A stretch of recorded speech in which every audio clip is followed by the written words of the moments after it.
Rule-based systems are very good in solving tasks like precisely measuring distances between two edges of a component to reliably read codes. Where rule-based systems are struggling, if certain things of what needs to be inspected or what needs to be checked or what needs to be read are changing too much, such that the system is fairly brittle. That's really where the limits are of these systems. They can't really deal with a lot of variability. Traditionally, the rule-based systems have been very bad in actually dealing with natural objects, like, for instance, inspecting fruits on a conveyor belt. That has actually always been a much more difficult task for rule-based systems. A typical example of where AI can today replace humans that until recently was basically not imaginable is in the domain of optical aesthetic inspection. The difficulty in aesthetic inspection is that the eventual defects that can appear, they never look the same. When we have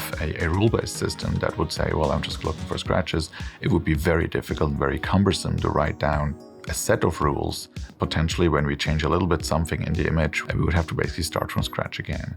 With AI, we can do this in a fully automated fashion. All we need to do is we have to provide samples of instances of these different scratches that we want to extract or other defects, and the system can autonomously by itself, simply through compute, learn how to extract the rules, and it's not a human expert that has to do this manually. And that's how basically in factories today a computer vision system can be implemented much faster and with less expert know-how on the actual computer vision part than it was necessary in the past.